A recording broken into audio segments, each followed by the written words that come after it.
প্রেমিকা রাগ করে আছে, রাগ ভাঙাতে হবে। তাই সাগর মালিক নামে এক যুবক 3 বন্ধুর সাহায্যে ইউটিউব দেখে বানিয়ে ফেলেন বোমা। অতঃপর সেই বোমা ফাটান প্রেমিকার বাড়ির সামনে। উদ্দেশ্য ছিল বোমার শব্দে প্রেমিকা বাইরে আসবে এবং তার সঙ্গে কথা বলার সুযোগ পাবে।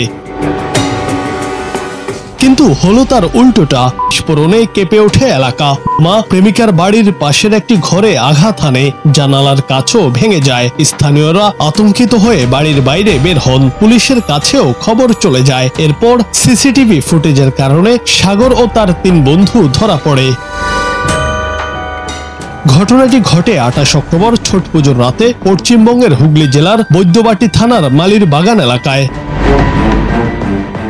প্রেমিক জানান, প্রেমিকা রাগ করে কথা বলা বন্ধ রেখেছেন কয়েকদিন। তাই রাগ ভাঙাতে এবং তাকে ইমপ্রেস করতে এই কাণ্ড ঘটিয়েছেন তিনি। তবে বোমা ফাটার আওয়াজ এতটাই বেশি হয়, আতঙ্কে পালিয়ে যান নিজেই।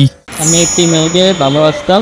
সেই মেয়েকে আমার সাথে কদিন আগে কথা বলা বন্ধ করে দিয়েছিল। কিছুদিন আগে তার বাড়ির সামনে গেছিলাম, একটা বাজি ফাটাবার জন্য। কয়েকটা বাজি মিলিয়ে একটা বড় বাজি বানিয়ে তার বাড়ির সামনে পাঠিয়েছিলাম। ভেবেছিলাম যে সে আসবে হয়তো কথা বলতে রাত্রিবেলা, সেটা আওয়াজ শোনে, কিন্তু তার জায়গায় এরকম বড় জিনিস হয়ে গেছিলো। আওয়াজটা শুনে আমরা নিজেরাই পালিয়ে গেছিলাম ভয়তে।